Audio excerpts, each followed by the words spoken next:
Inilunsad ang isang masusing talakayan hinggil sa paggastos at pagpaplano ng pondo ng pamahalaan sa ikatlong distrito ng Nueva Ecija. Sa halip na karaniwang seremonya lamang noong Pebrero 4, nagtipon ang mga kinatawan ng mga lokal na pamahalaan o LGUs sa The Podium Special Events Center sa Cabaratuan City upang pag-usapan ang mas malinaw at sistematikong paglalaan ng pondo para sa mga proyekto ng kani-kanilang bayan. Pinangunahan ng Department of Economy, Planning and Development Regional Office 3 ang oryentasyon na nakatuon sa Public Investment Programming at Sub-National Budgeting, mga prosesong mahalaga upang matiyak na ang mga plano sa papel ay may sasakatuparan sa aktual na komunidad.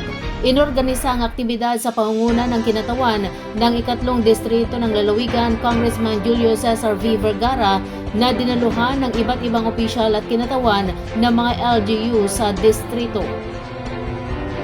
Sa pagbubukas ng programa, binigyang diin ni Assistant Regional Director Aladin A. Ancheta ang mahalagang papel ng mga lokal na pamahalaan bilang katuwang ng pambansang pamahalaan sa pagpapatupad ng mga programa sa antas barangay at bayan. Ipinunto niya na ang maayos na pagpaplano at pagbabudget ang magsisilbing tulay upang maging konkreto ang mga layunin ng gobyerno. Tinalakay naman ni Hesito M. Ponyo Jr. ang mga batayang hakbang sa development planning at kung bakit kritikal ang wastong pagpuprograma ng mga pampublikong pamumuhunan. Ayon sa kanya, hindi lamang ito usapin ng paglalaan ng pondo, kundi ng pagtukoy sa mga proyektong may pinakamalaking epekto sa kabuhayan at serbisyo publiko.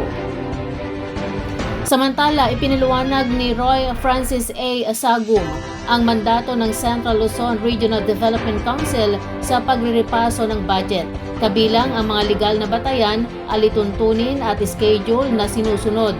Nagbigay rin si Al Jonel L. Espiritu ng pangkalahatang idea sa mga programang nakatakdang ipatupad sa 2026 at sa mga proyektong nakalinya para sa 2027 sa ikatlong distrito. Sa pagtatapos ng aktibidad, nagpasalamat si Kong Vergara sa DepDev Region 3 sa pagbibigay linaw sa mga proseso ng pamumuhunan at pagbabudget.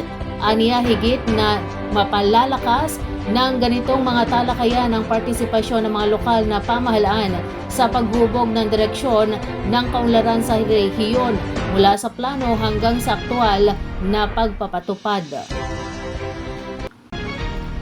Naaresto ang isang 42 anyos na magsasaka matapos makumpiskahan ng baril sa isinagawang operasyon ng pulisya sa Gimba, Nueva Ecija gabi ng Pebrero 16.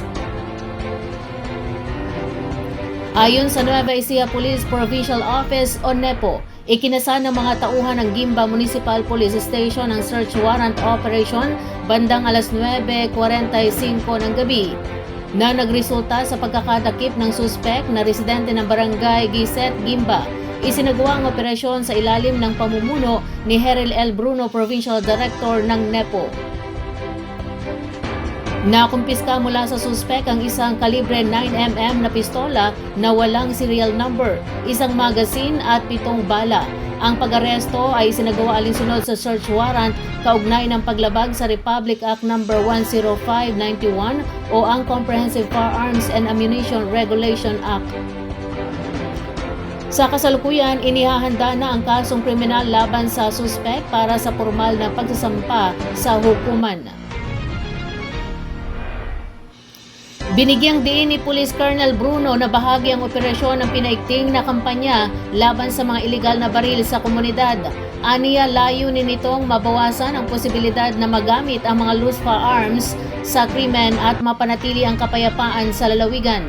Ang hakbang ay isinasagawa alinsunod sa direktiba ni Rogelio I. Piñones Jr., Regional Director ng Police Regional Office 3 at nakaangkla sa programa ni Jose Melencio C. Nartates Jr., Chief ng Philippine National Police, na nagtataguyod ng mas mabilis at mas tapat na serbisyo publiko. Nasawi ang isang hinihinalang sangkot sa holdapan habang isang pulis naman ang nasugatan matapos ang engkwentro sa isinagawang dragnet operation ng kapulisan noong hapon ng Pebrero at 17. Batay sa unang ulat, nagsimula ang insidente matapos umanong ma-hold up ang isang babaeng negosyante sa barangay Tagumpay, Gabaldon, bandang alas 2:50 ng hapon, kung saan tinatayang 1 milyong piso ang tinangay mula sa kanya. Ayon sa paunang impormasyon, nakatanggap ng tawag ang pulisya mula sa isang concerned citizen hinggil sa dalawang armadong lalaki na nagdeklara umano ng hold-up. Ang biktima, isang 35 anyos na babaeng land developer at residente ng Santo Domingo, Nueva Ecija, ang nagulat na natangayan ng malaking halaga ng pera. Dahil dito, naglatag ng dragnet operation ang pulisya sa karatig bayan ng Bungabon, partikular sa barangay Bantog, upang harangin ang mga pinaghihinalaang suspek na pinangunahan ng mga tauhan ng Gabaldon Municipal Police Station sa ilalim ng pangasiwa ni Ray Ian Dr. Agliam, Chief of Police.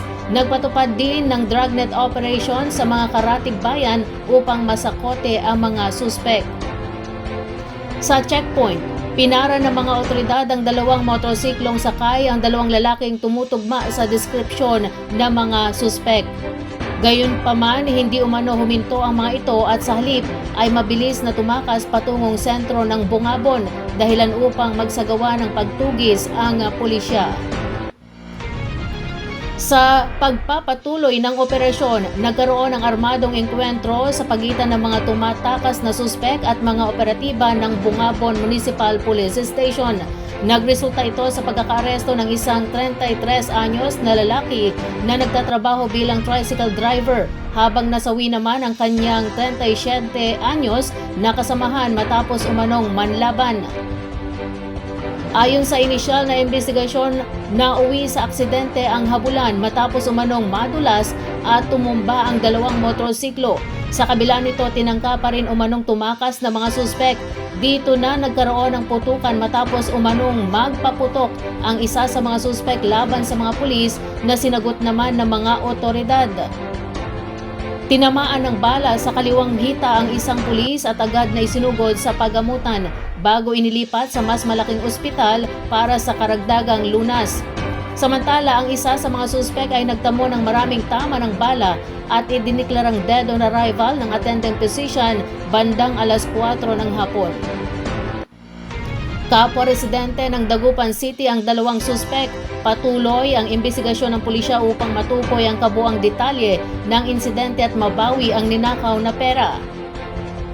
Nananawagan naman ang otoridad sa publiko na agad iulat ang anumang kahinahinalang kilos upang mapabilis ang pagtugis sa mga sangkot sa krimen at mapanatili ang seguridad sa buong lalawigan.